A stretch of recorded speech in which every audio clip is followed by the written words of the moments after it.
And before we begin, let's say a big thanks to our good sponsors. Great sponsors, if you will. FPC Insurance, if you're in Alabama, Colorado, Florida, Georgia, Indiana, Kentucky, North Carolina, Ohio, Pennsylvania, South Carolina, Texas, Utah, and Virginia. You're looking to reshop your current insurance policy. Maybe you just bought a new house, or you need insurance for your home, flood, auto, motorcycle, boat, recreational vehicle, personal policy. Looking for multi-policy bundled discounts? FPC Insurance. Get a quote online, fpcinsuranceservices.com, 888-308-1841. Or you can email them, info@fpcinsuranceservices.com. Need help? Get help. That would be Dr. David Markwell and Ridgeline Counseling. 3 locations there in the state of Georgia. Almost said Florida. I know you heard me. One across from Sprayberry High School in Sandy Plains in East Cobb, Marietta near the square in McKaysville outside of Blue Ridge.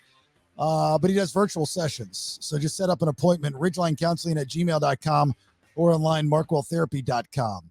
The Mad Dog, Manny Aurora, who will join us this week. So if you got any legal questions, get those to me via thebaileyshow.com.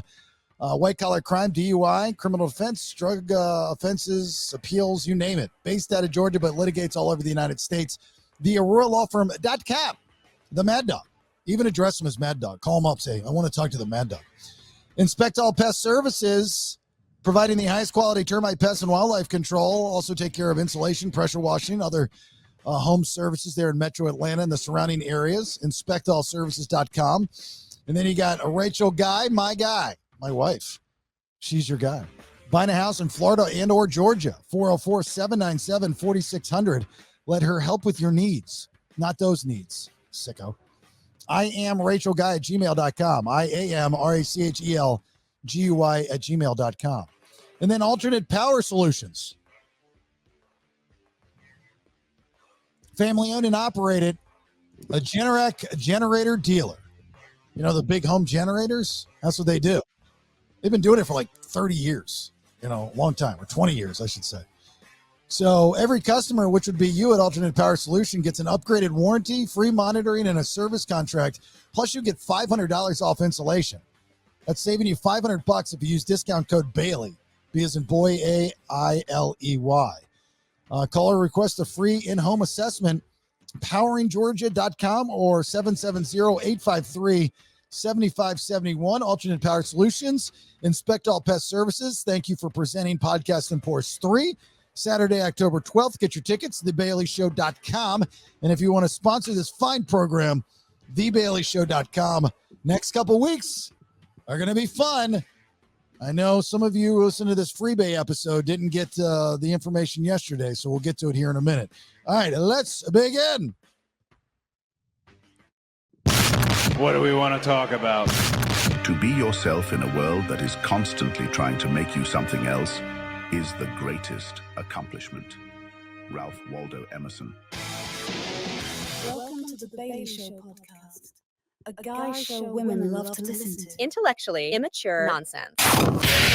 That's BS. That's BS. That's BS. That's BS. Okay, man, let's do it. All right, there it is, episode 236, your Freebay episode of The BS.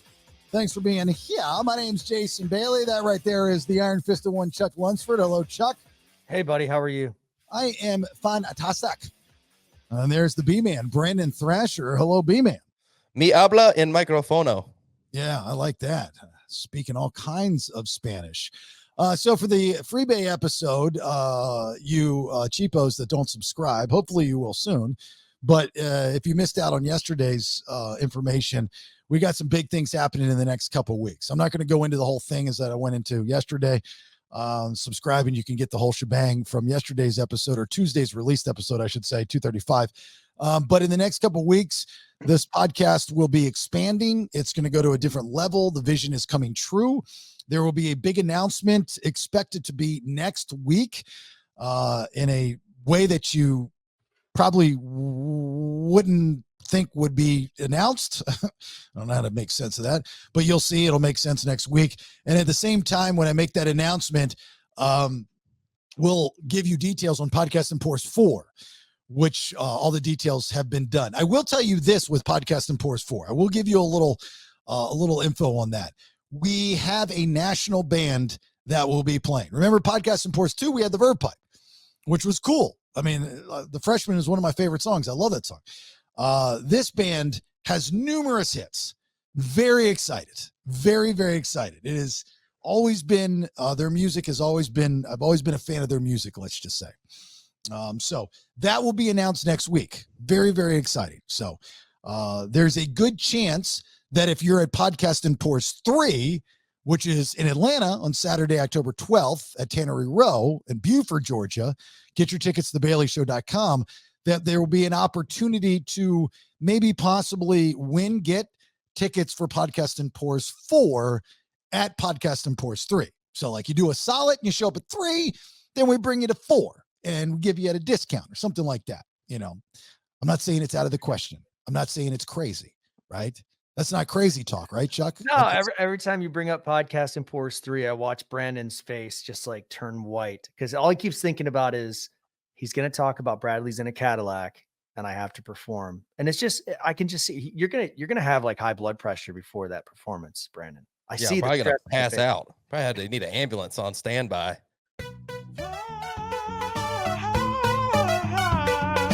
Bradley's in a Cadillac, smoking weed and doing crack.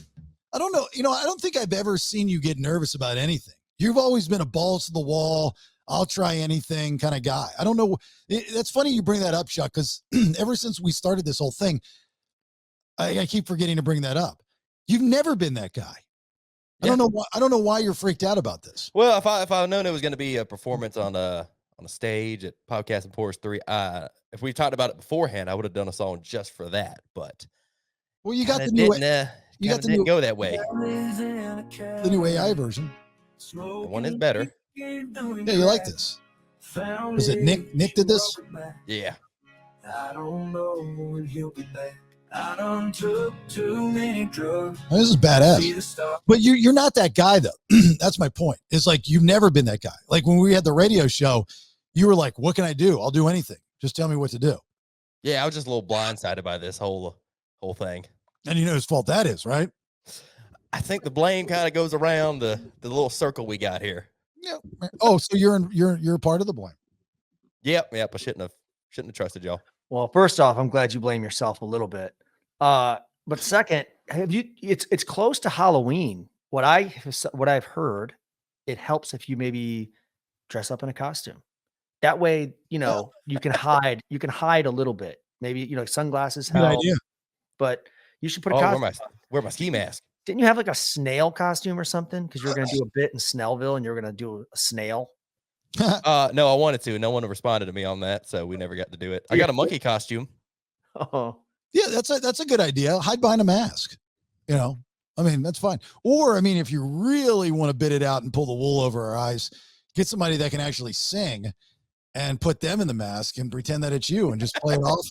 And then they leave the stage after they kill it, and then you come back up and you take the mask off and you're like, woo, you know, that kind of thing. So there's two monkeys walking around. There's like two guys in monkey costume, and one goes up and just rocks out, and all of a sudden one mysteriously disappears. And Brandon's like, I'm awesome. That's kind of funny. So I want to tell you this story. I was at the poker table the other day. So where I live in Deltona, I have a poker room that's 9 minutes from my house. It's great. And these are all my old friends because, you know, it's all the same company that owns the Daytona Beach poker room and in Orange City poker room. So it's the same company, owned by the same company. And I go back, you know, 10 plus years when we used to have an extremely successful Thursday night tournament there once a month when I worked at Real Radio here in Orlando. I mean, we would have well over 100 people every Thursday night. It was a cool tournament. And that's actually when I started playing poker. There was a guy that was on my show, this dude Otto, that was a poker player, and he taught me how to play poker. You know, I blame him for my gambling. So you know, I moved back and I was like, well, you know, when we pick a house, it's not going to be a bad thing to be that close to a poker room. So this is kind of perfect. We like this house, you know, it kind of played a little bit of part in it. Not that I'm out there very often, but, you know, I try to get out there once a week. And the goal is like, if I can get out there once a week and win $500 and then come back, I'm good. But I just got to remember to walk away when I hit the $500 mark. Because sometimes I'll stay because I hit it early, you know, because I can win $500 in one hand. But You know? you need to let everyone know, how much are you buying in? You're buying in for like 500, or you No. buying? So that's my thing. And I play 2-5, which are the blinds for those that aren't poker players. Most everybody that sits at that table is buying in for no less than $1,000. And I have a different mindset when it comes to that. I like to buy in for the bare minimum because it keeps me tight, and I just wait for the hand and I push. And then I'll, so instead of playing, I'm going for value, not volume. So if I can double up at $300, like losing $300 versus $1,000 is night and day. So if I can double up a $300 and get to $600 quickly, then things are different. And that's usually what I do. And it usually works out to my favor. I just sit there and I play tight, and then I wait for the hand. I have the nuts or close to, and I'll get into a hand where I position myself to shove it, and I double up, and boom, whether it's 300 or 200 or whatever I have left. And so I buy in for 300. Now I bring numerous buy-ins. I'm not saying that I'm just there for $300 and I'm out. And sometimes it doesn't work out. That's poker. So I'm there the other night, and there's a couple things that happened. One, I'm in this hand with this kid. He's a regular, but you have that 20-something, the hoodie kid, that's cool as a cucumber, that has that demeanor that you just can't really get a gauge on them. They're very good poker players. They're the product of online poker. But they have a thing about them. Like every athlete, not really a poker player, not saying a poker player is an athlete, but everybody that's into something has a demeanor about them, right? MMA players are the definition of a demeanor. Like a true MMA guy is fucking nuts.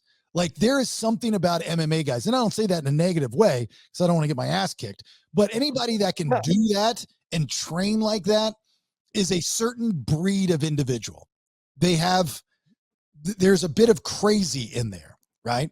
I don't have that in me, but people that train like that have it in them. Bless your heart. Baseball players have a thing about them. Football players have a thing about them. Tennis players have a thing about them. Golfers have a thing about them. There's a demeanor that sets them apart from other activities. Would you agree? Yeah, like Bruce Jenner.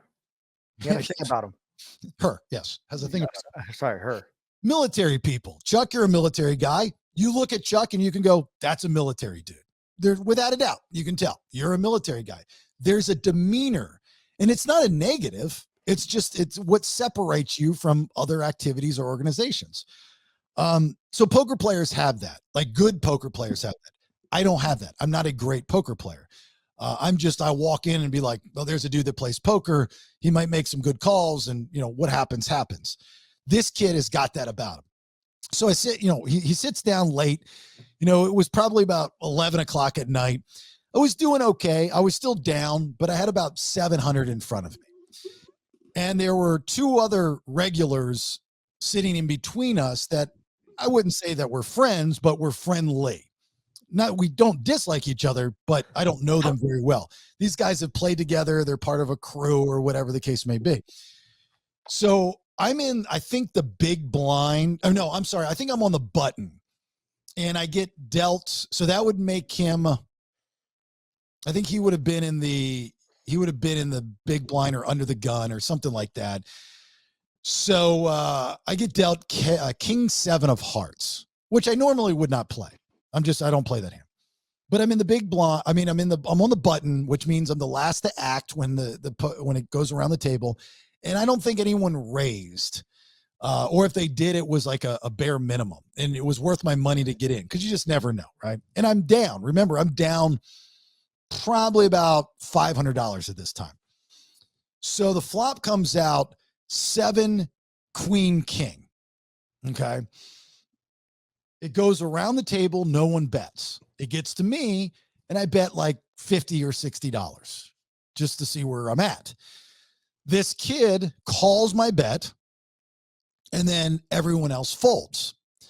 I'm like, okay. So I don't put him on a big hand at all. I'm thinking right out of the gates, he's going to try to bluff me.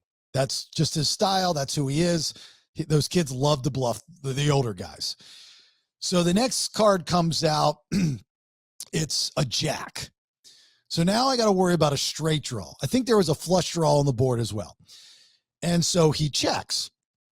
He's playing me, right? He knows that I'm going to bet. So I bet $100. He calls the $100.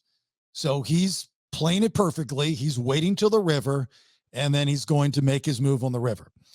We get to the river, and he checks. And I normally don't bet on the river. But it gets to me, and I bet $250. And the river card was a 10. I normally don't bet on the river, so I bet $250. Famous last words, right? So we get to the river, and I think that's how it went, because that's like not, especially with a straight draw and stuff out there. I don't know why I bet, but anyway, because I didn't think he had anything. And so he throws out 3 black chips, which is $300. And he says, I thought I heard him say call, right? And so I flip over my cards, and he goes, did you call? And I go, or so it came up where somebody goes, he went all in. I was like, I didn't hear him say all in. And he goes, he didn't really say anything, but the guys around him go, oh, I heard him. He was quiet. But he said it. And I looked at the dealer and I said, dealer, did he go all in? And I said, he goes, the dealer's like, I didn't hear it. I was like, well, if you didn't hear it, then he didn't do it. And he goes, well, they said he did it. I'm like, that's not how that works. I go, you're the bus driver. You're the boss of the table. If you didn't hear it, then that's your call as the dealer. He goes, well, I can call the floor over. So they calls the floor over, and the floor walks over, and I don't know this guy because it's late at night. And he goes, well, if 3 people heard him say it, then yes. I go, that's not how that works. That's not the rule. That's like the definition of collusion, right? You could have 3 buddies saying anything they want to say just as long as they say it. That's not how that works.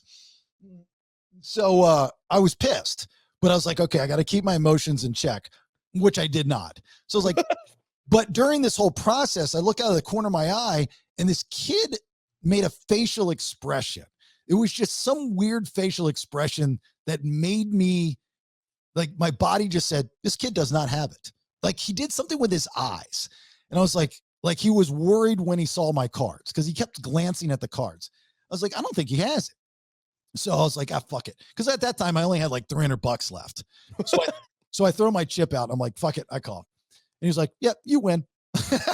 No. I was like, so I'm going, but that's not how that works, right? I mean, like, I've been playing poker for a minute. It's the dealer who has to hear it, right? The dealer has to know. How many people are, when you go to this thing, does everybody know each other?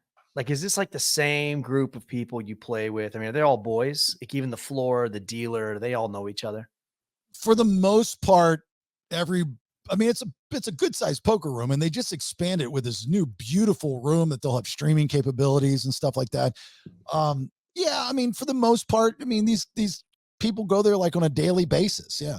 Yeah. So I feel like it's kind of, that changes the game a little bit. You know, like when you know everybody, like if me, you, and Brandon are at a table with people that we've played with for months, and the dealer knows us, the floor knows us, they come over and they're like, you know, nobody heard it, Brandon.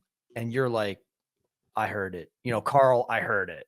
And I'm over here like, you Carl, you know? So I think that changed. I think that's what it is. You're kind of dealing with a group of people that all know each other. So it changes a little bit. You got a lot of faith and a lot of, you know, they believe that this kid said it. Now, yeah, that's not the rule, though. I'm with you. The rule is the dealer has to hear it. And the dealer has to hear it. And if the dealer goes against you and they're like, or the person, it doesn't matter. Yeah.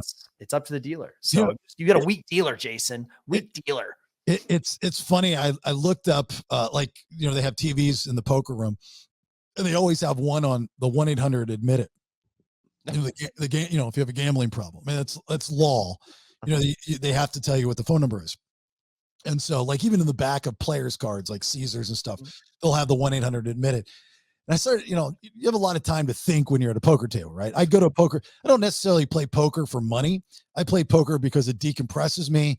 It helps me learn about people. it's a camaraderie type of thing.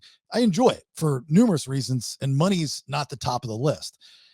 And I thought about this. I'm looking at it and I'm going, 1-800-ADMIT-IT. That is the national hotline for people that might think that they have a gambling problem. That's really aggressive, right? You're already admitting that you have a gambling problem before you even call. Like, those are aggressive words. 1-800-ADMIT-IT, right? Like, you're calling up knowing that you're going to admit that you have a gambling problem when you could be someone that isn't sure. But you've already like said, hey, I got a gambling problem by calling that number, right? So like somebody has a sex addiction. Like, well, who should I call? 1-800-FORNICATION. 1-800-FORNICATION. Call that. And then you're like, I don't know if I have that problem. No, call it. Yeah, it's a little aggressih. I mean, what else could you make it? They gotta answer the phone, but how much you lose, you piece of shit? Your wife leaving you? Well, you could change it to 1-800 not sure. Not sure. Then Jason or then Brandon's right. I mean, how much did you go in for? $200. You probably shouldn't call us. How much did you lose? $5,000. Yep, you got the right guy. I mean, but what do they say to you? Have you ever called it? No, I don't need it. What would they say? I mean, have you ever talked to somebody that's called it? Call them. Look your phone up. Let's see what they say. Well, I don't even know how you could, like, if you have a gambling problem and you call somebody, how am I going to change you over? Like, that's the only way to do it, right? Is to make you realize you've hit the lowest of the low. What do you tell them? Just like, hey, I had this hand and it went bad. What do you think I should do? Call them in the middle of the hand. I got king seven. What should I do? Go. Make sure you bet on the river. Jason's like, okay. $250. Gambling addict line said to do it. I'm good. the gambling line's making my decisions for me. Hold on for a second. Let me see if we can get this guy going. I don't know what they say to you. I've never called an 800 number before, so I couldn't tell you. I've called a 900 number. I used to call those all the time when I was a kid. Those are like sex numbers. Don't act like you don't know, Brandon. No, I'm serious. A 900 number? Yeah, you've never called one? No, what is it? It's phone sex. Oh, dude, we had fucking video sex stuff by the time I was around. Lucky. Brett is like, you archaic fools. 1-800-ADMIT. I'm gonna spell it out. Admit it. Should have it like 1-800 all on black. Oh, significance seeker, and congratulations on your very wise decision to contact us. To wisely continue, please press 9. Call the right number now. Why 9? What the shit? He sounds like a wizard.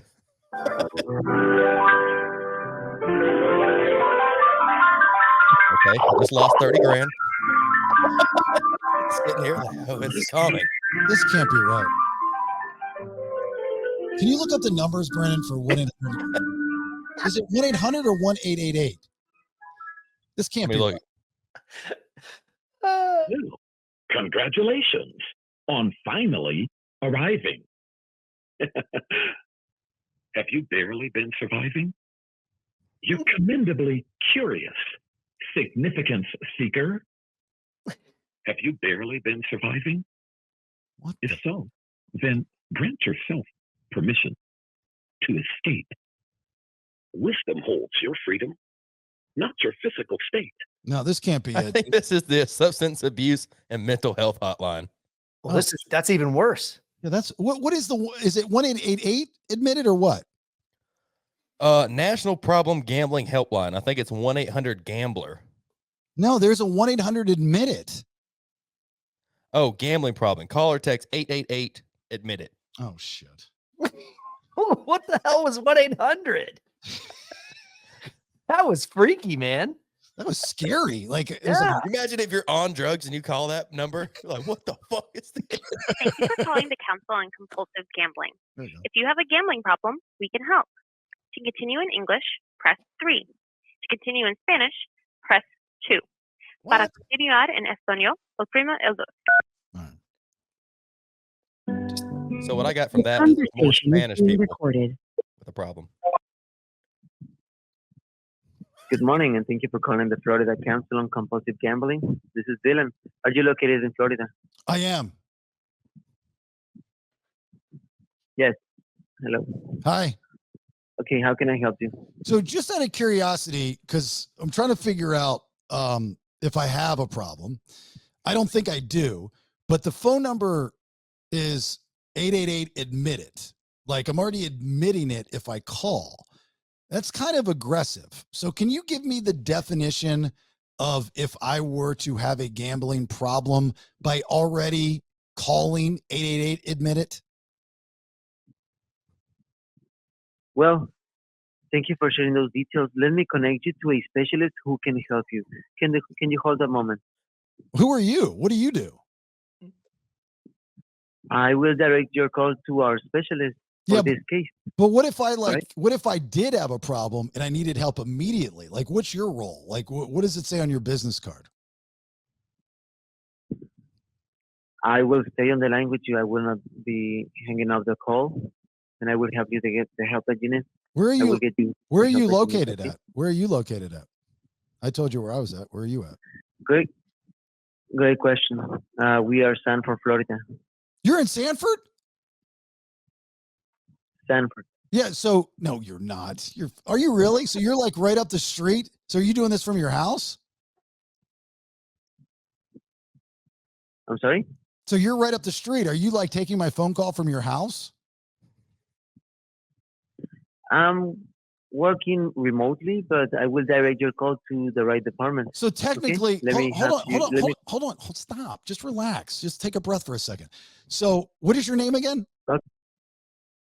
Dylan. No, okay. So I could technically just come over to your house and have this conversation because I'm literally 15 minutes up the road in Deltona.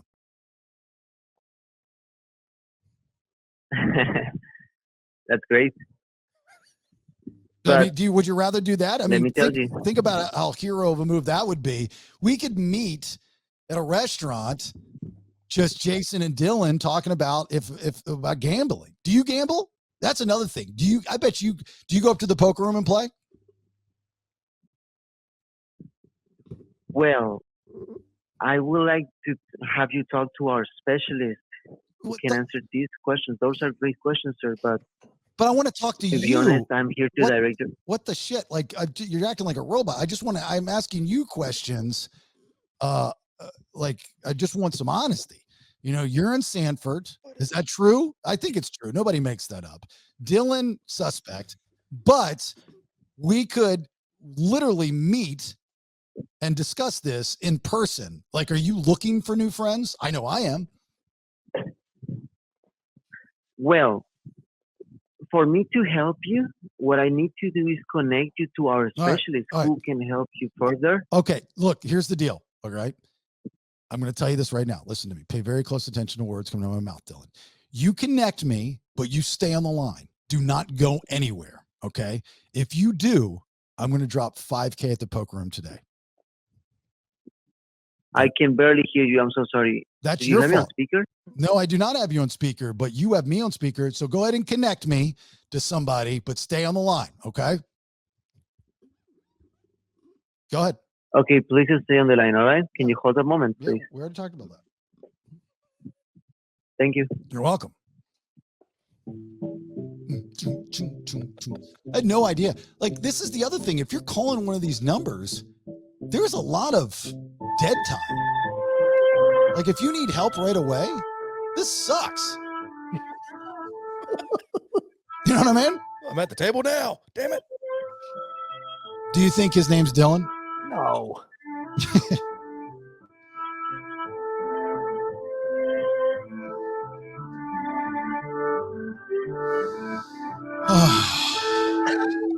Rough. You just lost like 10 grand. I was just getting ready to say that. Like, if I'm calling in the middle of it, like I'm at the table, I'm calling in the middle of the hand, I'm broke by the time I get a specialist. This is ridiculous. Like when they get on, but I just lost another 5 waiting on y'all. What are you doing? My kid's not going to college because you took so long. Oh, here we go. Jason, thank you so much for holding on the line. Dylan. I have Daniel. Daniel. Pleasure to see you. Hey, Take care. hey Dylan, are you staying or You both no? Have a great day. Oh, Dylan's gone. Daniel, you there? Yes. Hi, Jason. This is Danny with the Florida Council on Compulsive Gambling. How can I help you? Now you're legit. Okay. So I'm just trying to figure this out because 888 admit it is pretty aggressive. So by calling the number, I feel not only me, but anybody else that calls have already admitted that they have a problem. I don't think I have a problem. I know I don't have a problem, but that's what I wanted to call and ask a professional, like, by your standards, what is the definition of having a gambling problem? Like, what is the criteria? Are you here in Florida, sir? I am. You are too, right? Yes. What's your zip code, Jason? What does that matter?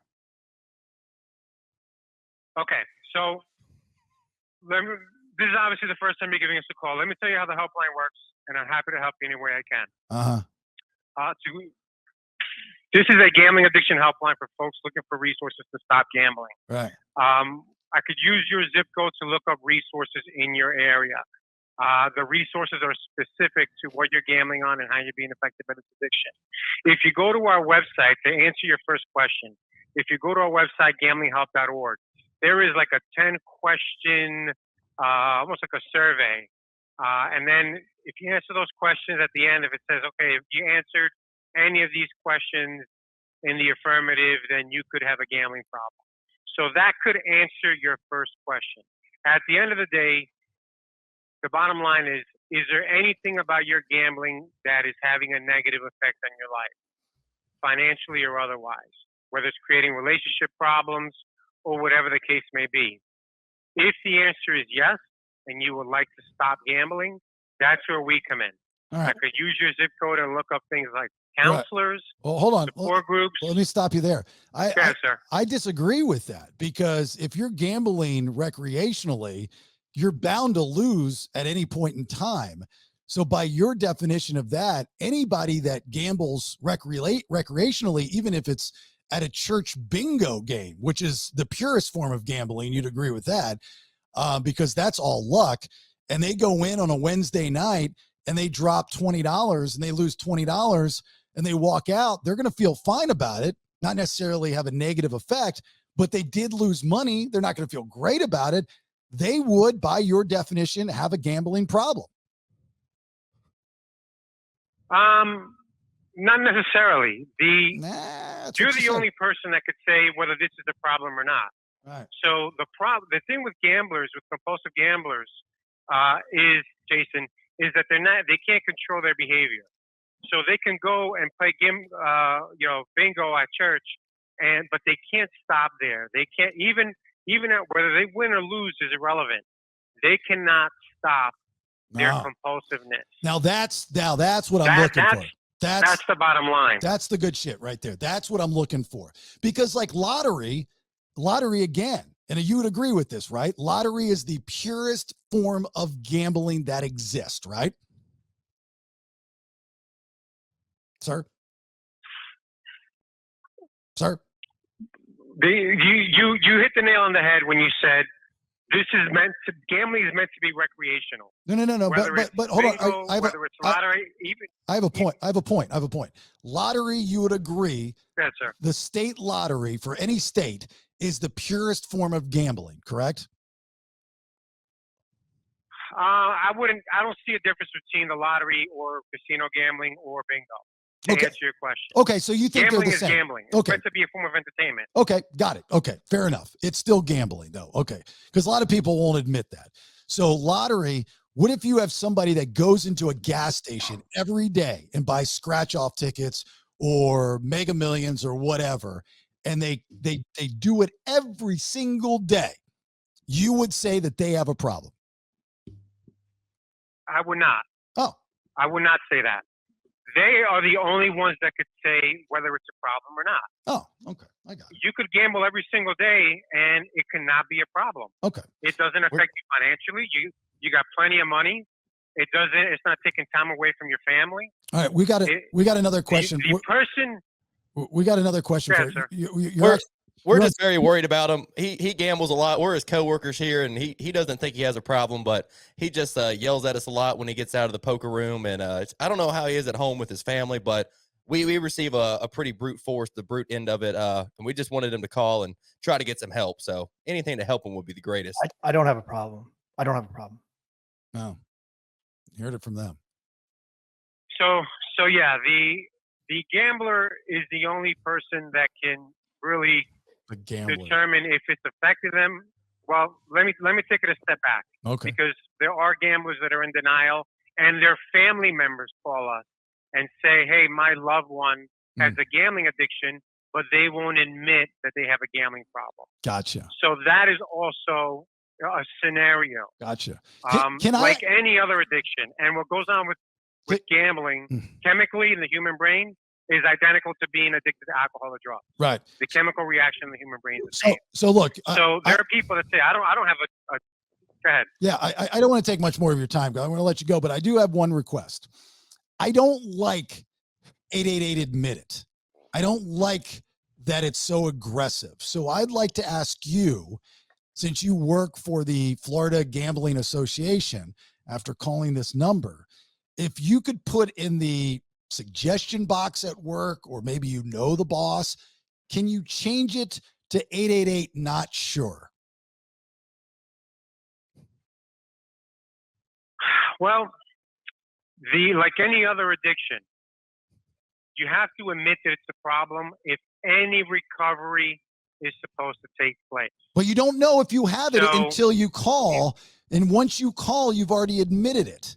What's that called in court? Like what is that called, Chuck? Well, if you go to the website and you do that screening, right, you could say, well, you know what? I did the screening and I don't have a problem. Okay, I have plenty of money. Right. This is not affecting me, and but if you have questions, we're more than happy to answer and explain any questions that you have. All right. Well, we might call you. We might call you back. You were amazing with your help. I mean, really top-notch stuff from you guys. So thank you very much. We appreciate it. And we appreciate your time. Well, you're most welcome. The helpline is available 24/7, and feel free to give us a call back if we can be of any further assistance. Okay. Thank you, sir. Bye-bye. You're most welcome, Jason. Take care. Bye-bye. I think you were looking for reasonable suspicion. No, there's another word I was looking for. Admission of guilt, maybe. Perjury. I wanted to give him an applause. No, we didn't even tell him you got drunk a lot when you play too. That's a problem. I don't get drunk a lot. I don't get drunk at all. What are you talking about? I get drunk like once every year, possibly. I just don't like the aggressive nature in it. That first guy was a joke, though. Yeah, I don't think they get a lot of calls, man. Like you could tell, like when that happened, I'm guessing he called him and he was like, Bobby, we have a caller. And he was like, what? Somebody called? Like you were the first call. I mean, they were excited. Like that's what happened. He's like, okay, I got a caller. You know, and then he's like, hey, Jason, how are you? And he's over there like, yeah. You think he was just waiting by the phone going, today's the day. Yeah, like that was exciting for them. He did very good though. He did. Today's the day. I'm getting the call. He said, I'm gonna take the over under on 3 calls. Yeah. After they get off the phone, they're like, over under, and if this guy gets help or not. That was funny. All right. Well, there you go. We learned a little something today. Did we find out what the 1-800 number was? Nah. 888. Oh, you're talking about the first one we called? Yeah. I think it was that drug abuse hotline. They didn't say it. It was like Wizards of Waverly Place, or I don't know. It was some like magical card. What is that magic card game that everybody plays? I don't know. Oh, The Gathering? Yeah, Magic the Gathering. It was some like I feel like I'm gonna look at my bill and it's gonna be like $5,000. It's gonna be expensive. He's like, just wait for magic to happen. What am I waiting for? As soon as I pushed 8, it was like cha-ching, cha-ching. Yeah. 9. Yeah, who says that? If you want to talk to somebody, press 9. Press 9. What happened 1 through 8, man? do. Remember, Podcast and Pours 3 is happening Saturday, October 12th. That is at Tannery Row. Chuck, would you like to explain to people what Distinct Grace, and this is in Beaufort, Georgia, tickets to thebaileyshow.com, what you guys are planning on doing? Because this is big for you guys. This is the first time the entire band in Distinct Grace has played in like 8 or 9 months. And you guys, when you guys play, you normally put on like 2+ hour shows. Yeah. We typically, we play up to 4 hour. We've played up to 4 hour shows, but when we went in the studio about 1.5 years ago, and we said, okay, we're going to focus on this music with Will from Collective Soul, and kind of just like did that. And then, all the places that we were playing, like, festivals and bars, things like that. We said, look, man, we need like 6 to 8 months, man. We need time to get these recordings done and all that.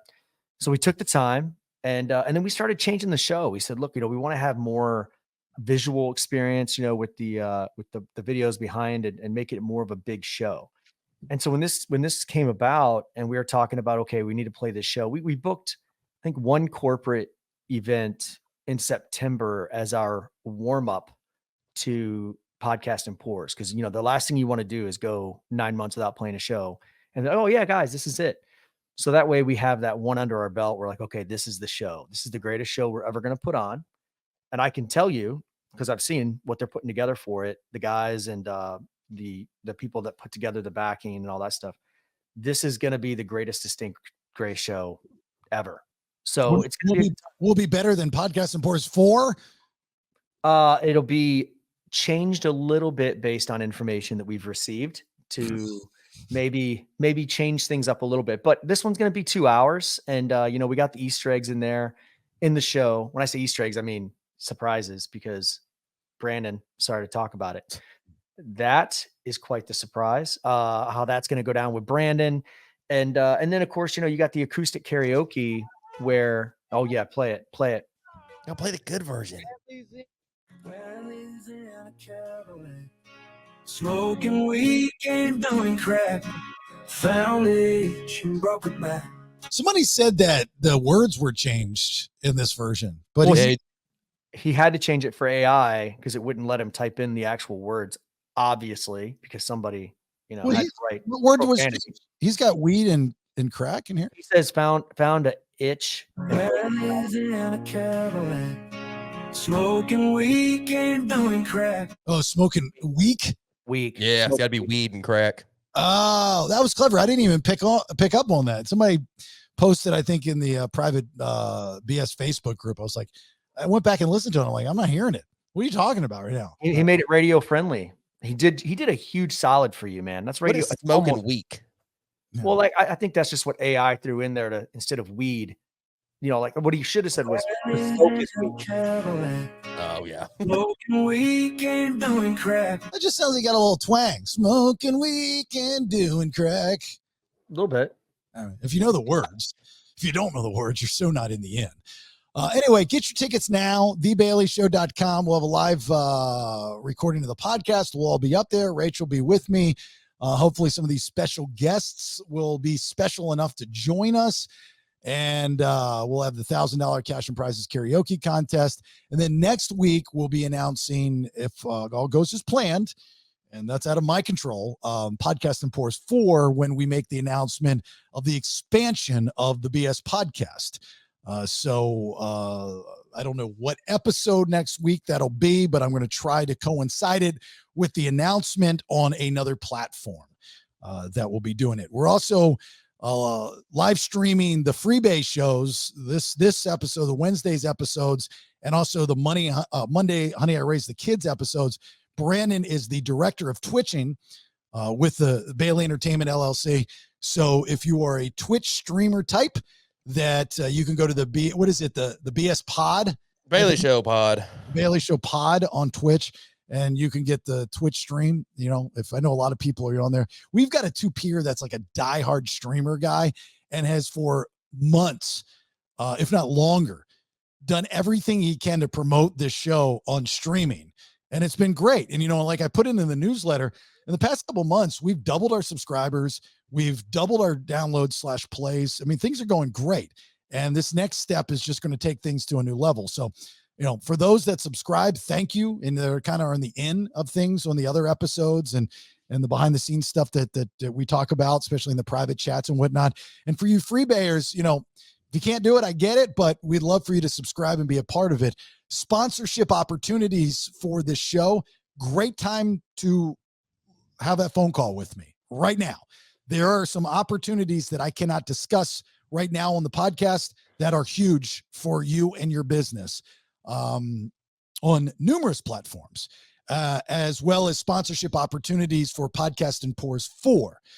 There are people that are interested, first come, first serve. So every time we mention Podcast and Pours 4, your name, your brand, your company will be mentioned, just like in Podcast and Pours 3, presented by Inspect All Pest Services and Alternate Power Solutions. That's pretty cool. Would Distinct Grace, here you go, Chuck, here's a question. Would the band Distinct Grace ever allow their music to support a political person? Absolutely. Okay. For the right place or for your country? For free. I don't care. And dude, seriously, that's the craziest thing I've heard is some of these artists. I think the Rolling Stones, back when Trump ran the first time and they were using "Can't Always Get What You Want," he was using that to walk out. And the Rolling Stones were like, look, any music being played in any arena. Now, granted, you don't want your music to like be associated with like a school shooter or something, right? But when it's talking political or you're talking something like that, absolutely, man. I don't care. Kamala, I know you're watching this. I know you're listening. It's a Freebay episode. It's not Kamala. I think it's Kamala. Okay. Well, I say Kamala too, like the wrestler. That's what really fucked up her name, by the way, is the wrestler. Kamala, right? Kamala. Well, Vice President Harris. If you want to use distinct Grace music, please. I'm okay with it. Totally fine with it. I might even come to a rally. Really? Are you being serious? Yeah, dude, I don't care. Because it's free promotion for you, right? Yeah, I'll play the DNC. If they called me and they were like, "Hey, will you play the DNC?" Like, yeah. And really? Yeah, dude. I don't care. Music's music. It's a total. I draw the line, man. Like, all these artists are like, nowadays they want to put their political views out there and they want to support their candidate. They want to support their views. At the end of the day, you make music, and you want people to hear your music. And honestly, I would rather people like lean left, like my music and get behind it because it's a broader audience. I mean, you're opening up to another audience, and music's music. It should totally knock down barriers. And yes, so to answer your question, absolutely. I hope I get booked that's an interesting way to look at it, because I think the average person, most people are looking at it like if you hear music played at one of these presidential candidates, speeches or DNC or the RNC or whatnot, means that you and everybody in the band and in the crew support what they believe in.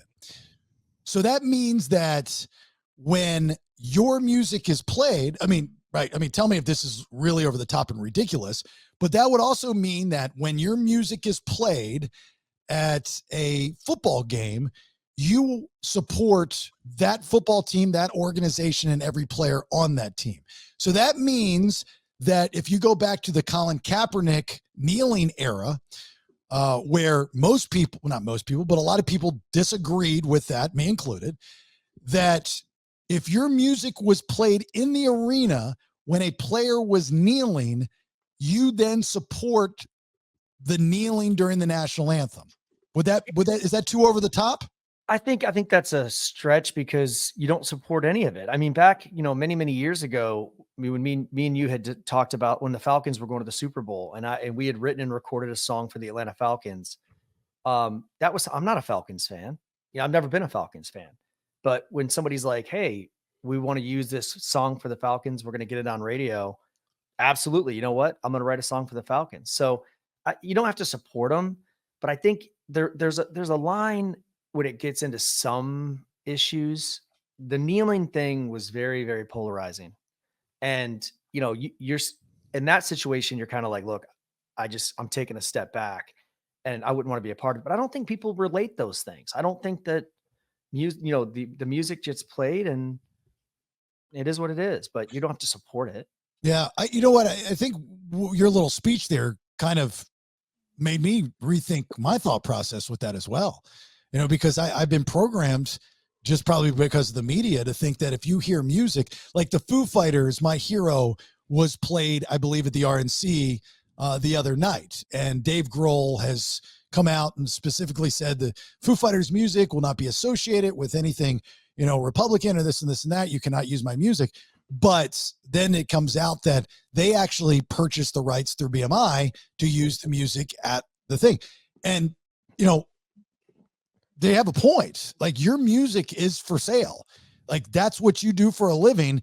You then allow companies to distribute the rights to use your music. And they did what they were supposed to do, and they paid for that music. Don't sign the deal if you don't want that to happen. So you think Republican, you think Kid Rock, Ted Nugent, Big and Rich, or at least one of them. I forget which one. Right? That's all you think. Democrat, now you've got, you think every freaking rapper in the world, which doesn't reach out to me at all. It makes me not want to listen to what you have to say. I have no desire to sit through Megan Thee Stallion or any other rapper, that's out there doing their thing. That's just doesn't fit into my wheelhouse. So you talk about polarizing, right? I mean, if that's another thing you have to think of with music being so powerful and so popular, is, are you playing music that stretches or broadens your audience? Rap polarizing, rock polarizing, country polarizing. So what do? You might want to just not play any music at all. That might be your best bet if you're trying not to be polarizing. Music can be polarizing. I think it's rich people problems, right? I mean, Foo Fighters, like, oh, you played my rich people problems. Okay. But when you look at some artists, and you just mentioned Kid Rock, do you think Kid Rock would play the DNC if they asked him to? No. I bet he would. No, absolutely not. Hands down, 100% would not. No, he would not. Even though and I like Kid Rock. Don't get me, I love Kid Rock, actually. And I've met Kid Rock numerous times and hung out with Kid Rock numerous times. He's a very quiet guy when he hangs out, with fans. And, he said, one concert he came out and, he said, can't we just all, he did the old, I don't care if you're right or left, and and we need to all get together. Well, bullshit. That's not how you feel. Like, you're like, come on, let's be honest. That's not how you feel. If the landscape wasn't as toxic as it was, or as it is now, do I think he would? Maybe. But because it's become so personal and so toxic, I don't think he would. No way. Ted Nugent, absolutely not. No way. Big and Rich, or again, one of them, absolutely no way. Would Beyonce, would the Foo Fighters play the RNC? Absolutely no way. Hands down, not a chance in hell. Because to them, it's personal. It's not about business. It's not about money. But if you take a band like Distinct Grace that does not have the national attention, and I'm not downgrading you guys, but you're right. You don't have that kind of attention. You're doing it for the love of music and for the art of branding. Like, I just want as many people to listen to our music as possible. I don't give a shit what you believe in. Just like this show, I don't give a shit what you believe in. I need as many listeners as possible. I know that there are people that think that I think one way and disagree with things that I say because they'll pick up on little things and they'll twist it and they'll turn it. I see the comments, and I've seen people, and I've had people message me personally and say, hey, look, I'm unsubscribing because you said something. Okay, well, what about all the things that I said that you liked or agreed with or that I've done for charity? That's where it gets tied up. It's that one thing that always polarizes you. It's the one thing. With you, if you got contacted by, and I'm going either or, right? RNC or DNC, and they contacted you, or both, and they said, hey, we want you to be the master of ceremonies, whatever the heck you call the person that introduces everybody and talks at the convention, would you do it for either party? Absolutely. Yeah. Absolutely. If I can stay neutral, like, and I can tell jokes, and that's what, we use. Tell jokes. What do you? Well, all right. Well, I got some good material I want to work on. So who all's going to be there? The president? Oh, this is going to be great. This is going to be great. Why am I like this New Yorker? I don't know. It's just funny that you're like, if I can tell jokes, that's the only thing in your rider. I'll go anywhere. I get to tell like he's a comedian. Well, if you're working the mic and you're on stage and you can work the audience, yeah, tell jokes. I'm good at that. I mean, absolutely. But see, that's, where we've gotten where these MCs and these hosts for the Oscars or the Grammys and stuff, they've become so polarizing because of politics.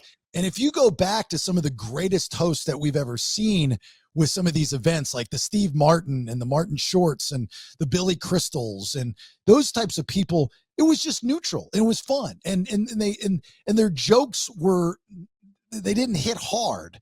It was fun. They were real. They were honest, and they were creative enough to make it so the joke was there most of the time. And the best people that do this kind of stuff are self-deprecating. And I'm a fan of self-deprecation. Love self-deprecation. To the point where I actually got pulled aside in Atlanta by the last of the program directors that was there, that Andy dude, and he didn't get it. He was like, I think you're too self-deprecating. I'm like, what are you talking about? He goes, at some point in time, you got to tell how great the show is and how good you guys are. And I'm like, well, I don't have to say that if you already know it. I want to point out the flaws. I want to point out and even exploit the flaws or make the flaws bigger than what they are. So I want people to come back and go, no, that's not true. That's not true.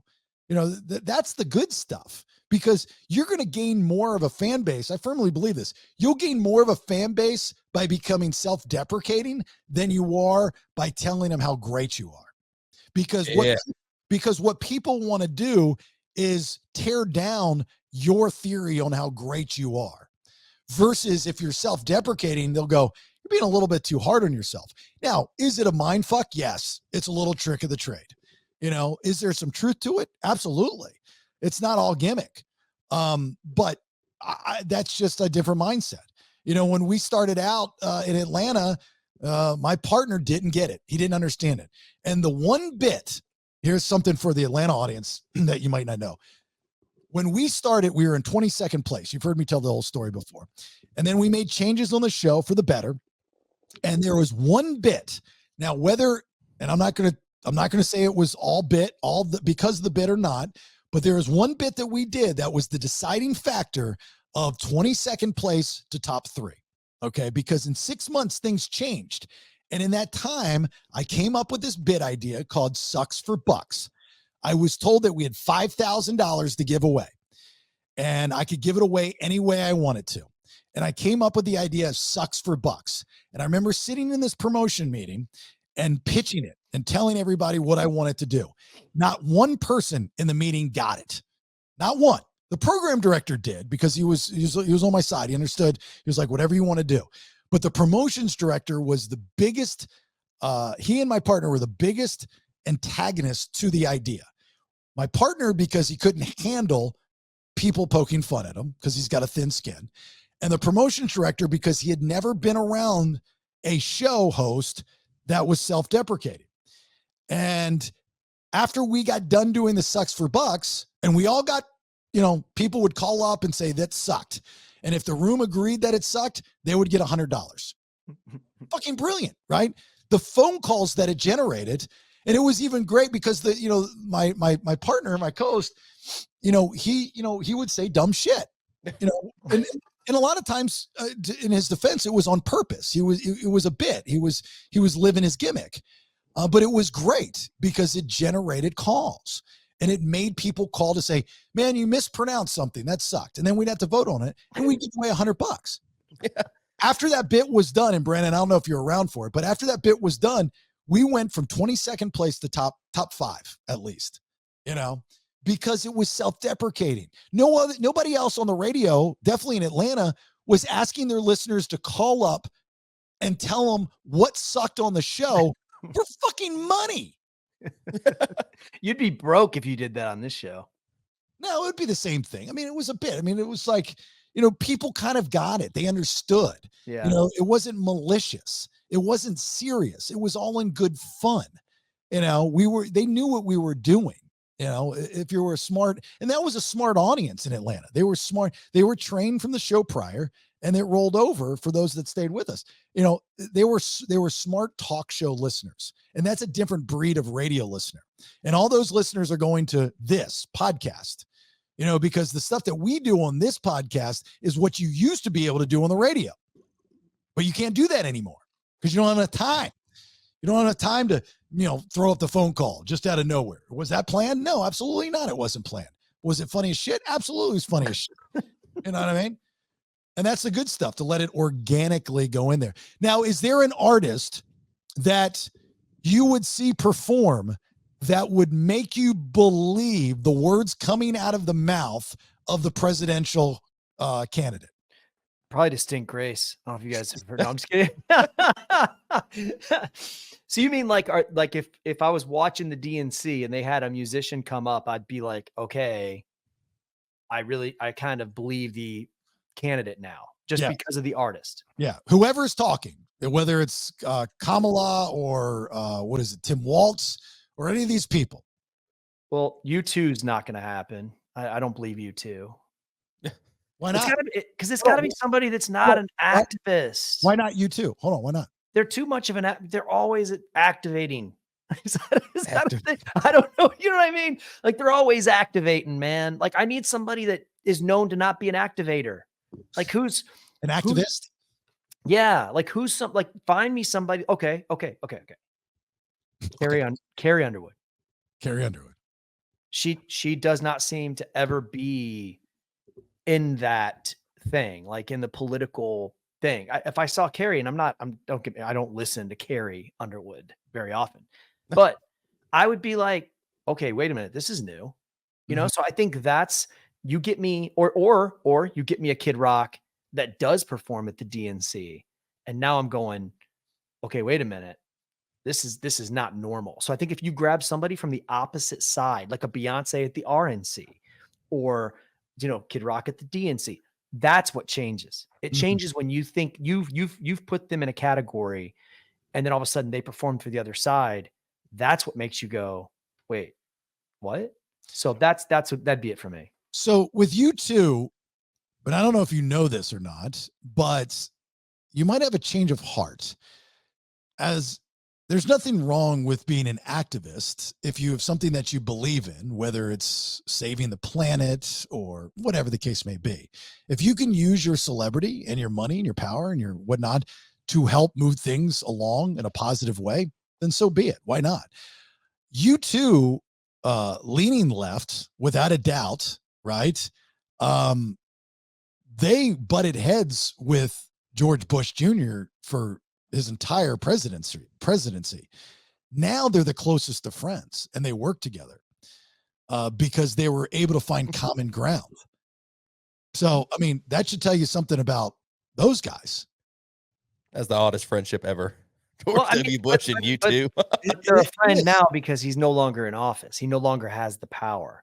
But when he was in office, they still worked together for the common goal, even though they butted heads, but even out, and maybe there's some truth to that. Sure. But after the fact, if you're still able to find common ground, I mean, do you think Kid Rock would ever be able to find common ground with Joe Biden? He doesn't have much time left, but do you ever see that happening? Probably not. I bet you Kid Rock and Bill Clinton have a lot in common. Yeah, that probably, right. That probably. Which, by the way, where is that guy? Didn't he speak at the DNC? No, Hillary did. I don't think he did. I don't remember seeing any highlights. Last time I saw a picture of Bill Clinton, his nose looked like a giant dick. Yeah, but they say that men's noses and ears never stop growing. That's true.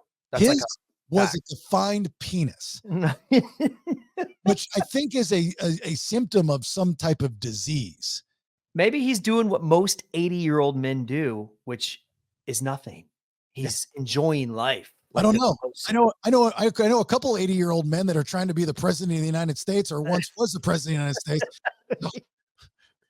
And you would think that he would be probably in better shape than all of them. Yeah. I think he's sick. They keep him out. Yeah, he's got a lot of issues. I know he's got the red cheeks and all that. But she's still I'm actually surprised that she didn't get the nomination, dude. Like she's so pissed.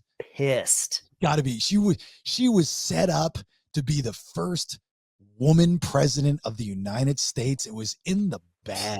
It was in the bag.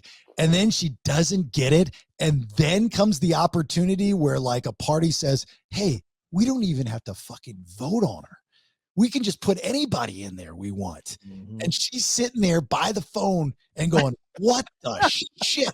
Who's this chick you're doing? Like, really?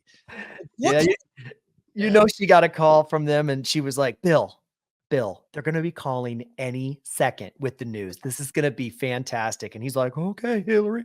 Well, that sounds great. I'll be the first man. And all of a sudden she's watching freaking CNN like, wait, what? Oh, terrible. Have you guys ever seen the movie Night School with Kevin Hart? Yeah. Yeah. Okay. The principal, in that movie, the line that I always joke about, I'm like, keeping it 100. I always do that. That's the principal's line from that movie. And he tries to act black. That dude and JD Vance look like they're twins. Every time I see that guy, I'm picturing him showing up with a baseball bat, hitting a locker. He looks just like the principal. No one's pointed it out. No one's done a side-by-side meme. Looks just like the principal from Night School. JD Vance is the one that they keep calling weird, right? Yeah. Yeah. What's the weird thing? Why is that's like the buzzword that they say he's weird? Why is he weird? What did he do? Why is he? I just know he won't let it go. So they said that, like they've figured out how to get under his skin by calling him weird. And now every time he does like a rally, he's like, they want to call me weird.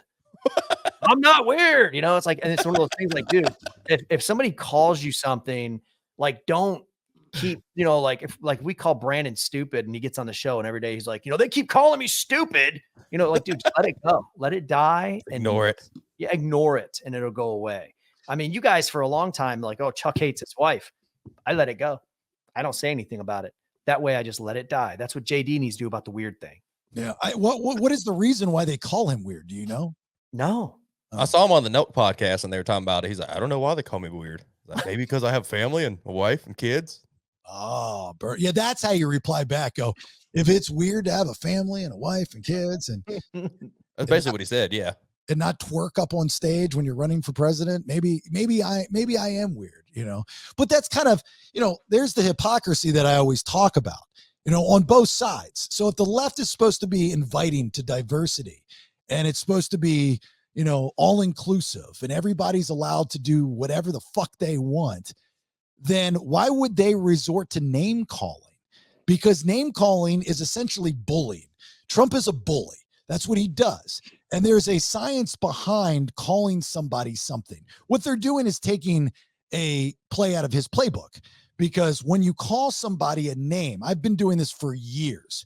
I give people names because I can't, one, remember their real name, but two, it defines that person on how I want to define them. And if I want to crash them, I will give them a negative name so everybody will call it, and it's catchy, meatball or something like that. And it bothers them because once it catches on and people in public start calling them that, then it gets under their skin and they lose focus. Trump's been doing this for years, right?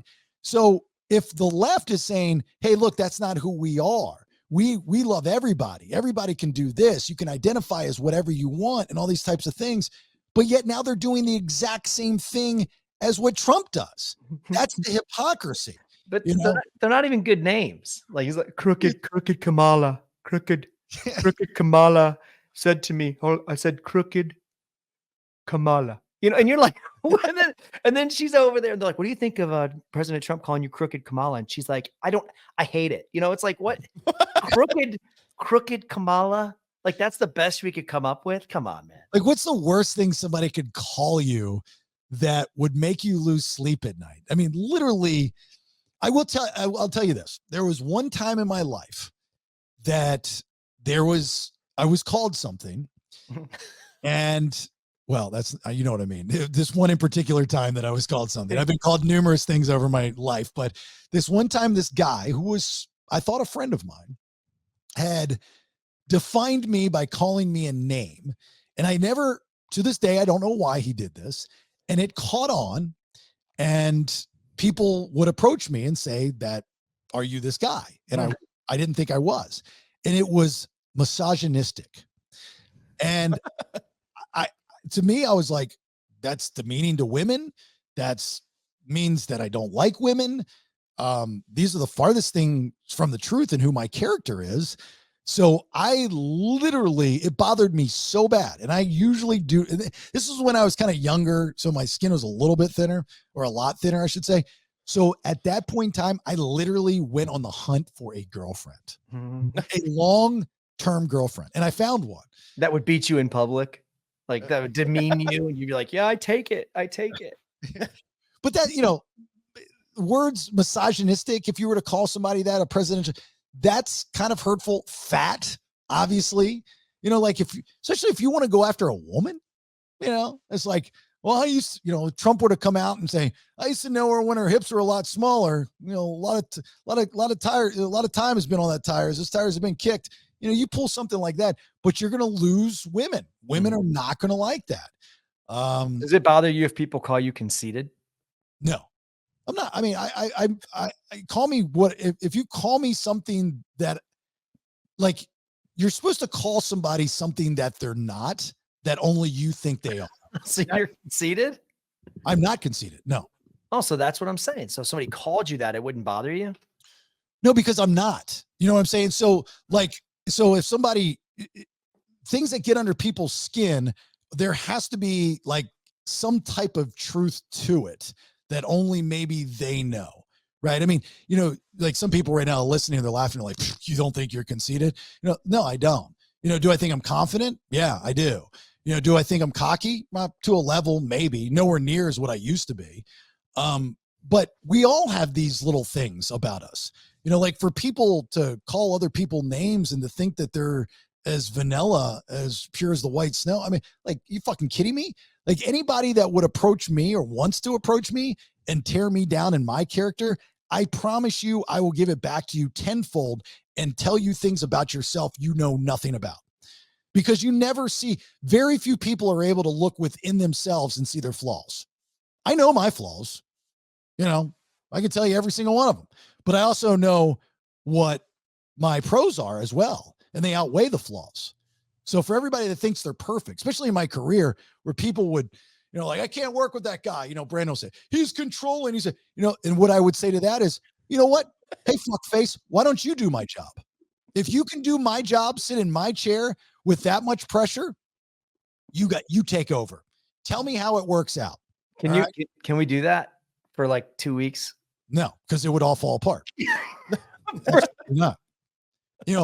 Control freak. That's something else I've been called. Am I a control freak? Abso-fucking-lutely. You know why? Because no one else can do it. You have to have somebody that can do it. Everybody has this, oh, well, it kind of flows, man. And it just kind of does things. And, you're too regimented and this and this and that. Okay. You tell me how that works out. Well, look at my bank account and let me look at yours and tell me who's winning. All right. There's a reason why certain things are done in a certain way, so.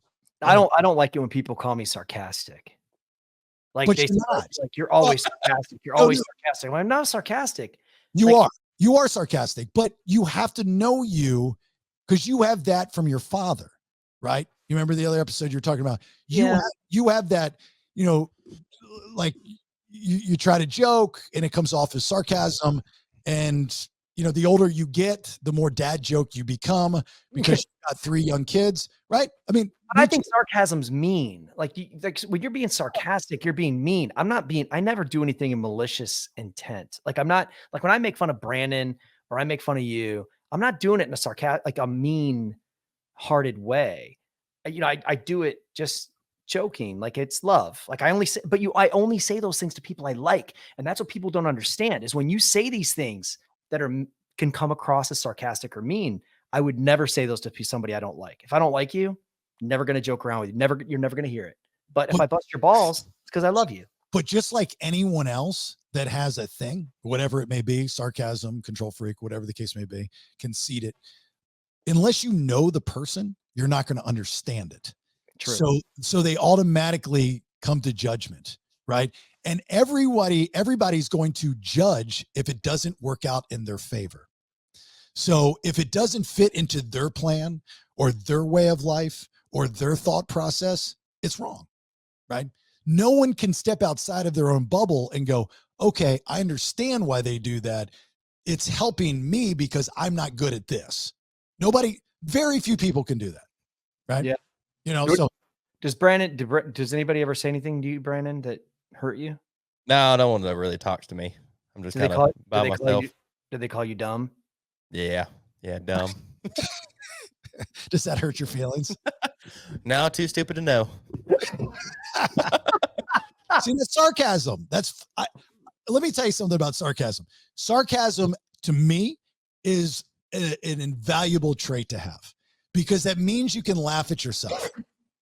You know, if you're sarcastic, that means you can tell a joke. You can find a positive out of a negative, that you want to make things lighthearted. I don't look at it as malicious at all. Now, you do have asshole sarcasm, all right? But those people are just looking for attention. You know what I mean? So there's a different level of that. You're not that guy, not even close to it. You know, so you're the guy that just is trying to make light of something. You're just trying to have fun. You're just trying to, make people laugh. That's all. Oh, I hate serious talk, dude. I hate it. There's nothing I hate more than being serious about anything in life. Death, marital fights, bone marrow transplant. Yeah, I try to make light of everything. That is a problem. That's a flaw I have because I just can't. I gotta crack a joke all the time when I'm like getting like weirded out by a conversation. I don't know that bone marrow transplant thing. That was pretty serious. That fell apart quick. See, and people would not think this about me, but I'd rather have a serious conversation with some lighthearted jokes thrown in than anything else. Some of my best radio that I've ever done has been serious. You know, when we went to war, during a natural disaster, those types of things. I didn't realize until later on in my career that you don't have to make a joke out of everything. Everything doesn't have to be funny. You know, you can have a normal conversation with somebody or about something, and people will be interested in what you have to say, as long as it's done well, intelligent. You know what I mean? You know, like you can't, when you joke about stuff too much, it tends to water it down. You know, so people are like, well, they're not really serious about it. You're about to tell, like, at 6:00 tonight, we're going to tell you the world's going to end. Tune in at 6 and we'll tell you what time, and then finally you tune in at 6:00 and they're like, look, there's a big meteor that's coming. Hey, don't worry about it, everybody. You ain't going to feel shit. Are you serious? Is there really a meteor coming? I mean, like, how am I supposed to believe you after you saying that? You know what I mean? So he said, I don't make a joke out of everything, but if I host the DNC, they will have to approve my jokes. What I meant by that is, like, I got to be able to have fun. If I see somebody goofing around or wearing something goofy, make fun of it. I think everybody at these conventions, they look like they're getting ready to go to a boat show. They're all wearing those like blue and white striped jackets or the Kentucky Derby. They've got, derby hats on and they dress. I think that's is that the old polling look from back in the day? I think because they do it. I'm going to say it wrong. The Cannes Film Festival. Have you ever seen the red carpet at Cannes? No, I don't think so. I think Kansas. Cannes, France. Well, I saw all these people were walking the red carpet at the DNC, and some girl I don't know if you guys saw this. She had red water balloons. They were full of like blood, and she had them in her bra. And then she gets up on the steps on the red carpet and she pulls it out and she just starts busting the balloons over her head and the blood's going all over her. The security like grabs her and like rushes her off. And I'm like, what the heck's going on? I don't even know what she was protesting. Maybe who uses red on red carpet? Fucking idiot. Well, it's gonna blend right in. It was like blood. But the fashion they were showing, it was a fashion show walk, and these people look ridiculous. I mean, if I showed up, I'd be dressed like I am right now. Maybe not. Jason went to like didn't you go to like the CMAs? I've been to the billboards, and I went to it wasn't the CM, it was the other country show. CMT Awards? No, it was like the AM something. American Music Awards. Anyway, no. It was all country, but it was the other country music awards. But you dressed normal. Were there a lot of people there that you were like, what in the are they wearing? No, that's not true. I did not dress normal. I wish I did. I don't know why. But like Rach wore this really nice, I mean, she looked beautiful, don't get me wrong, but nice, expensive ball gown. I'm in a tuxedo. I went out and bought a tuxedo. I still have it. That's cool. Never wear it again. And we were on the floor, like right in the back. Kenny Chesney started out the show right behind us playing guitar. But everybody else looked cool. You know, they had like jeans on and a sports coat or something like that. I was sitting here like I was somebody special. I had these fucking red shoes on. Like, I don't know what the hell I was thinking.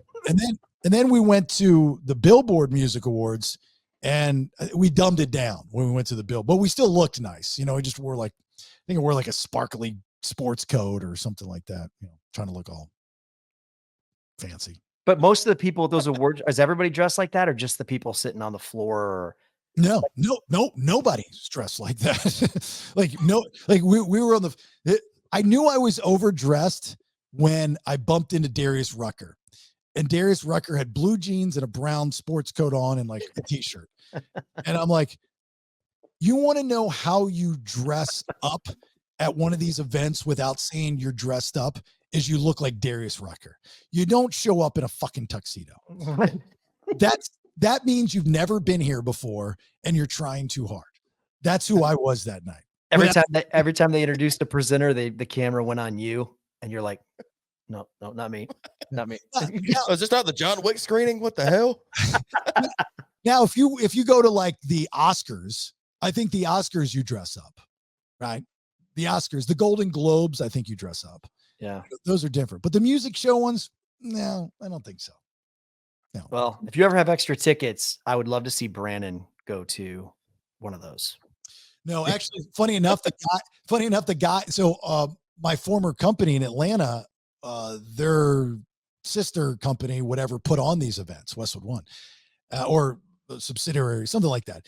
And the guy that was in charge of them was the same guy that hired me in Sacramento. So, to answer your question, I don't see in the near future me getting tickets. Not that he got fired from that job, you know, but I don't see me getting those tickets in the near future. So sorry, Branden.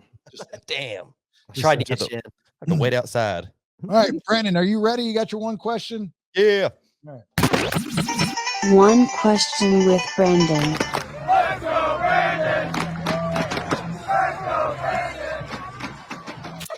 All right, dude, what's your one question? All right. So how do we know that the colors we see are the same colors other people see? Let me break it down. Do a little example here. So let's say we got 10 people in this room, right? Never seen color before. We show them this hat. We're like, this part is red. Well, it might look purple to one person. It might look orange to the other person. But once you tell them this is red, that's what they go off of. This is red. So like your cup back there is green, but your green might be different than my green. So are we all seeing the same colors, or are they different? Wow. I have no idea what you just asked. We're not. No, I don't think we're seeing the same colors at all. That's why some people, you know, because I think, and you can look up the stat, but it's like 10% of men are colorblind in some form or fashion. But when you look at a color and I say, hey, that's green, and Jason looks at that color, we both have been our entire lives that color. He knows is green. I know is green, but it's not the same shade of green. Two different greens. It's two different greens. That's why if you look at some people, green.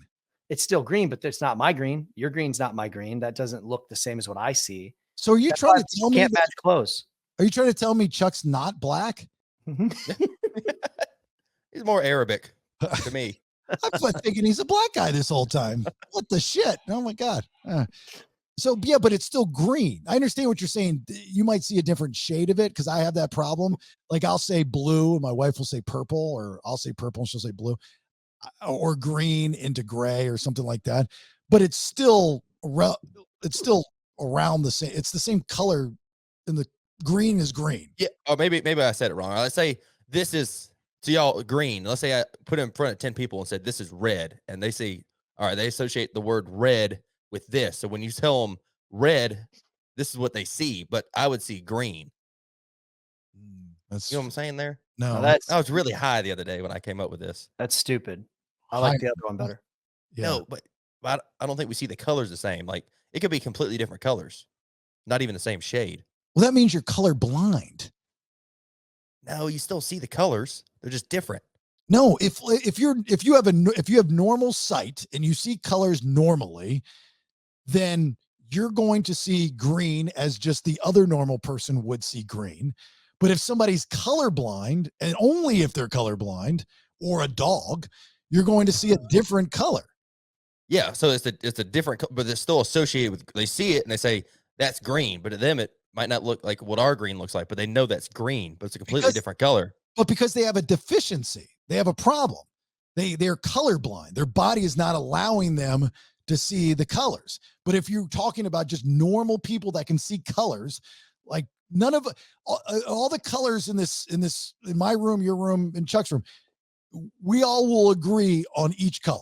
Like there's not going to be a difference of color. Like if I say, Chuck, Brandon, on the count of 3, what color is the A on your hat? 3, 2, 1. White. White. Okay. 3, 2, 1. What is the color behind the banjo behind Chuck on the wall? Red. Red. Yes. Red. They're both yes. red. Yes. Yeah, but that's the thing. Okay, that's a good example. You guys can see a different color here, right? Yeah. In these two. But what is this one over here? You guys said is red. Mm-hmm. This one's not red. That's red. No, it's not. Looks red. What is it? It's maroon. No, but it's still red. I mean, like that one's not completely red. They're the same color. They just have different lighting right now. Okay.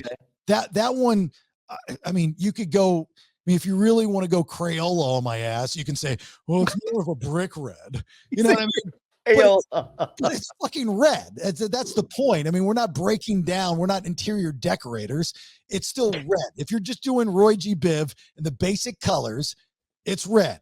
That's white. The top of the hat is blue. Even though we can argue it's a royal blue or a dark blue or a navy blue, it's still fucking blue. Yeah, but if you get someone else that, I'm just wondering if when other people look at the same colors I do, is it the same color? Like, they learned word association is the same. They learned English in the same place you learned English. Yeah, we all know that. But what they're looking at, they're like, holy shit, it might not look the same as the other person, how they see it. Might be a completely different color, but because they know that word's associated with what that looks like, that's just what they call it. Now, there are certain colors, like if you're not just looking at straight up green, red, blue, or whatever, when you get to shades of colors, that's when it can get a little confusing. I have a problem with like olive greens and grays or light blues and purples. So I'll look at that color and I'll ask my wife, I'm like, does this match or something like that? And I'm like, because it's green. And she's like, no, that's gray. So, but that's when you're getting into shades of color. But it matches for her eyes and not yours. So when you go out somewhere, someone will be like, oh, that matches. That's good. But then someone else might be like, no, that's 2 different colors. Yeah, but I'm wrong because I'm not seeing it. But how do you know you're wrong and they're not wrong? What if you got 100 people in the room and 70 people agree that, hey, this is the color, but other 30 people will say, no, this is the color. Are they wrong, or is that just how they see the colors? Because I'm 49 and she's not. That would be my explanation. And she's my wife and she's a woman. So I'm going to take her advice. If she says I'm wrong, I'm going to say, okay, I'm wrong. If I'm questioning it, I'm probably wrong. Yeah, I've wore plenty of ties that I looked at and was like, man, this looks like crap together. And my wife was like, that matches perfectly. And I'm like, looks like garbage to me, but whatever. And I wear it. Yeah. What if we're just getting played? No, I got to look like an idiot tonight. He believes me. They just don't want women hitting on you. So they're like, yeah, no, you look great, Jason. This is God's evil receipt, right? He gave us like some tweaky blind color thing going on for women to always be like, oh yeah, sure, that looks good. So we go out and, we kind of embarrass him a little bit. And some other guy steps up and is like, you with that guy that doesn't match over there? Do you want to have a conversation? Oh, that's so sweet. Oh, it's so cute. He's colorblind. He always does that. He's colorblind. You want to go in the bathroom and fuck, Sorry, did I take that to the next level? I saw are you done with your question? I'll move on to this. What answer did I get there? Yes or no? Do we see colors differently? No, we do not. No, we do not. We don't see people. We all see the colors the same. No, we all see the colors the same. Oh, damn. I want to get high again. Rethink about this. Yeah, I really had a strong argument in my head last night. Can you do me a favor? Because most, if not all, of your one questions come from when you're high. Can you record you asking the question while you're high and then send me the audio? Yeah, I could probably do that. That would be cool. I'd appreciate that. Yeah, then I can remember what I was thinking too. Yeah, there you go. There you go. Just fucking set it up, set video up, and just get some. So before I forget, just because I made the comment about the cheating thing, jokingly, is so Matt Rife, who I love, has this. I came across, like, I'll get sucked into this rabbit hole on Facebook and Reels, and I'll just go to video to video to video. And I ran across this Matt Rife bit where he's talking about, God, what was it? Talking about women being naive to men hitting on them. And I have this problem. I don't know if Chuck, I don't know if you have this problem, but it's a thing.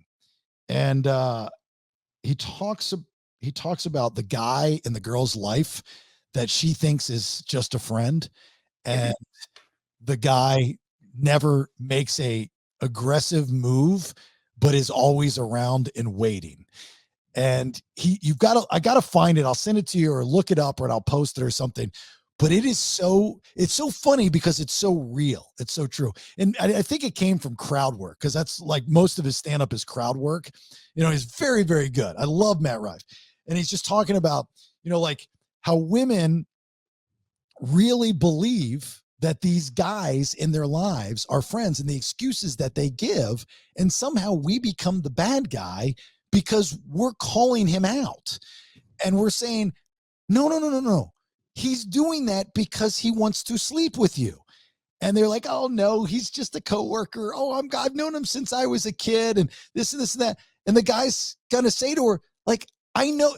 How do you know he's trying to do that? Because I did it to you. Like, we know what they're doing because we did it to you to get you. Like, of course we know, just like when women are doing it to men.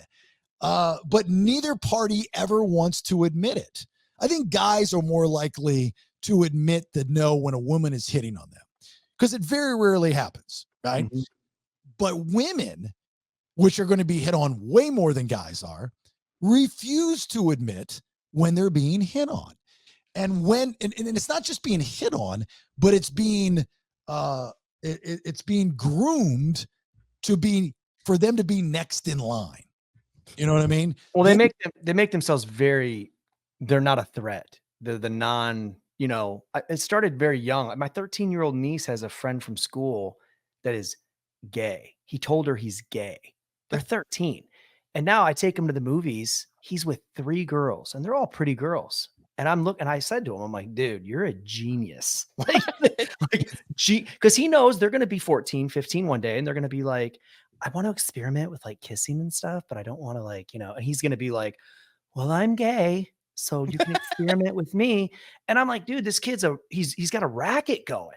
And I'm like, that wasn't accepted when we were young. Like, we couldn't do that. But nowadays, no, it's cool.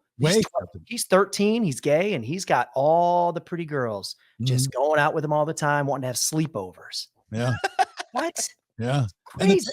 And the parents, they have to let it happen. If not, they're bad parents. My brother-in-law is totally good with it. He's like, hey, no, he's cool. We let him sleep on the couch. He's real gay. I know. And all the girls sleep on the couch too, and they watch a movie, and he's like sleeping out there. And I'm like, and every time I go over there, I'm like, dude, you are a rock star. Mm-hmm. And he's like, what do you mean? I'm like, yeah, I know what you're doing. He'll pull you aside like, shut the fuck up. You're gonna blow my cover. Yeah. He's like, and I always try to explain to my wife the ones that I know, because the telltale sign is if you go through social media, like Facebook, for example, and you see that what they like and what they don't like, like they give the thumbs up, they'll only like the pictures of them in it. They'll never like the pictures of both of you in it, right? They'll be overly liking the stuff with you if you have a kid, because that's nurturing, right? That's good. That's sweet. Oh, they care, right? But you post a picture about how much you love your man or your man loves you, they ain't liking shit. Get like 5 likes versus posted with a kid, it's like 200 or something. Yeah. That's how you truly know who is your friend and who wants to bang you is by doing that kind of stuff. So yeah. Well, Rachel doesn't have friends though, does she? Like guy friends that are single? Friends. No, but there are a few guys out there that I know their intentions. I know their intentions. There's one in particular that lives around here that I know. I just know. I mean, I'm not stupid. I mean, there's just no reason for certain things. So, and there's some people back in Atlanta that I have question marks on. I'm like, just like, it's silly. And if you go off of I'm telling you, go off of the social media rule. If you want to find out what guy in your wife or girlfriend or fiance's world wants to sleep with them, go through the last maybe 2 months of posts, find out what pictures they liked versus what pictures they didn't like. If it's a ridiculous difference of the pictures that they liked with just them in it versus both of you in it, then you know their intentions and you need to deal with it. So what age do you stop worrying about it? Because we talked about age. I don't know if it was this episode or a previous episode. We were talking about, at some age, you don't jump out of the back of a truck. At what age do you not worry about your wife being hot enough for other guys to hit on her? Like 60? Never. Whatever. It's like, y'all got young wives though. Y'all are older than them, right? Yeah. You wouldn't care if she was 60 and some dude was hitting on her. Has nothing to do. Look, it has little, not nothing, but it has little to do with her at that point. This is all about respect. That's what it boils down to. You don't come into my house, rearrange my furniture. I'll slap you upside your head. So if you died tomorrow, would you want her to ever be with another man? Oh, no, of course not. She's good. Have you seen the Key and Peele skit where his wife's dying and she's like, just promise me you'll never sleep with another woman. And he goes, I hear you. No, say you promise. El comprende, not understanding. And she's like, say it. And he's like, I'm here for you. Like that's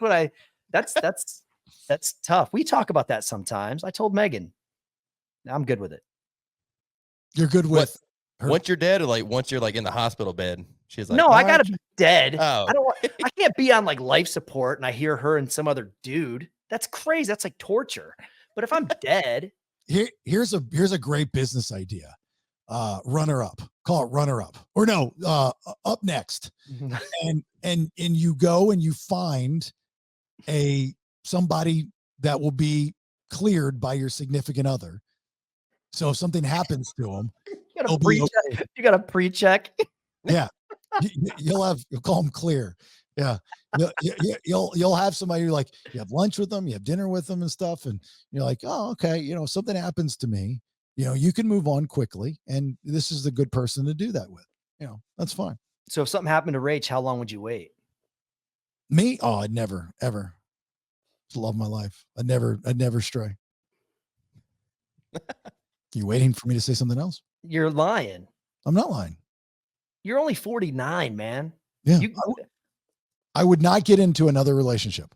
Well, no, I didn't say relationship. I said having relations. Yeah, I wouldn't do it. I'd stay celibate. For the rest of your life, just you and yourself. Rest of me and myself. Chuck's like, that's about to make my answer look real bad. Yeah, man. At least give me a date. I would wait 2 years. No. What?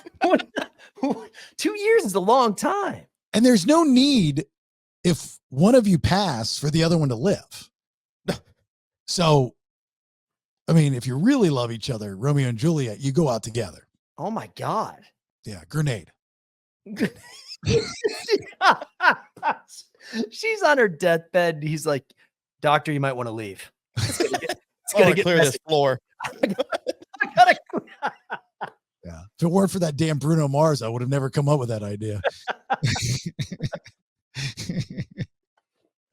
All right, let's get out of here. TheBaileyShow.com. Give us a like, share, follow on social media. Please, please, please like, share, follow all of our stuff. If you find something that you dig as far as the content that we put out on a daily basis, please share it with somebody that's in your network to expand the show. If you are not a subscriber, which many of you are not listening to the Freebay episode, we hope you join us for not only all the sub episodes that you get this week. We should probably have a sub extra, but also, I know I said that last week, but something came up, but also for the exciting news that's coming up next week. We've got a lot of really cool things happening. The subs for stubs with Podcast and Pores 3. So if you're a subscriber, check the email that you signed up for as far as a subscriber with Spotify with us. And I'll do the same thing with Podcast and Pores 4. So please be a subscriber. These are the exclusives. These are the extra little tidbits you get by being a subscriber to the podcast and all the content that you get throughout the month. If you're looking to be a sponsor, by the way, I'm looking for a title sponsor for all of our videos.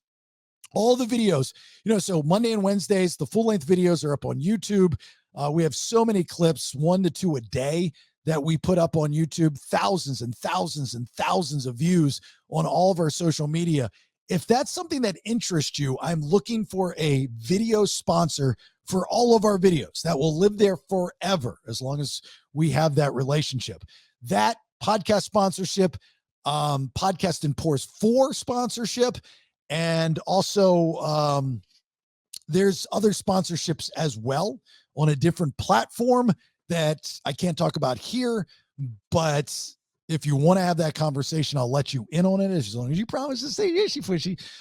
Just reach out to me via TheBaileyShow.com. All right, Chuck, you got anything before we get out? I will be purging my wife's friend list today on Facebook. So no guys that are not married that are friends with her. You're gonna find some interesting things when you do that. Brandon, do you have anything before we get out? Remember, it's self-deprecating, not self-defecating.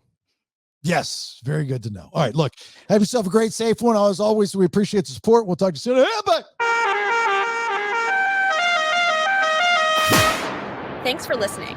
Till next time, check out TheBaileyShow.com. Make sure you like, share, follow on all socials. I leave you with these parting words. Never got a pink slip either. You know what I would get? A guy would come around to my desk and say, "Get the fuck out of here!" What do we want to talk about? Subscribe at TheBaileyShow.com. Yeah, baby.